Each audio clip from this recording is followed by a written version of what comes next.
गौरी बाजार के होली मशहूर हो, जाके देवरिया से लाइनी अबीर हो। पुष्पा जब तक रंगेगा नहीं तब तक छोड़ेगा नहीं साला।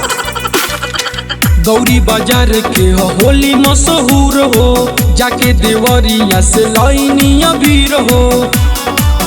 लोड होई गइला हमर पिचकारिया।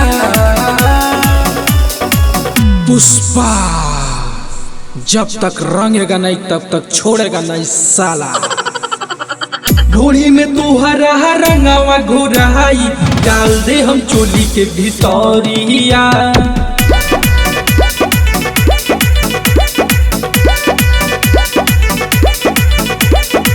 ढोली में तू हरा रंगावा घोराई, डाल दे हम चोली के भीतरिया। Music by Ritesh Vishwakarma.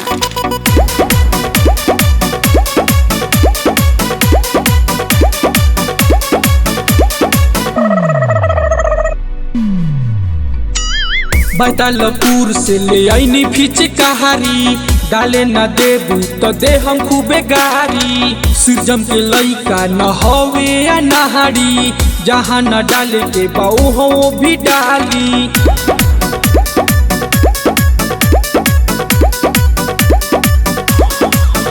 आजू रंग दे हम पतली कमरिया। पुष्पा एक भी बनियान छोड़ेगा नहीं साला, पूरा फाड़ देगा। घोड़ी में तू हरा रंगावा घोराई, डाल दे हम चोली के भीतरिया।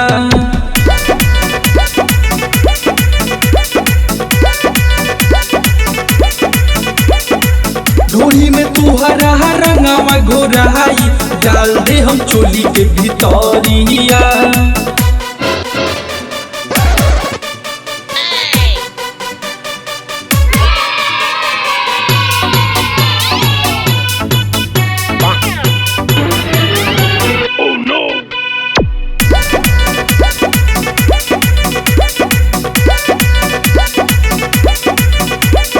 डाल दे हम चोली के भीतरिया।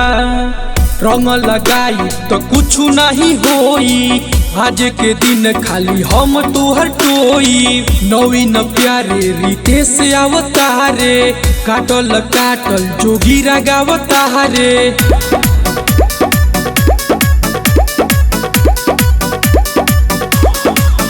अब छोड़ी नहीं अविनाश बिहारिया। पुष्पा बंटी बन पिए साला। ढोली में तू हरा रंगावा घोराई, डाल दे हम चोली के भीतरिया।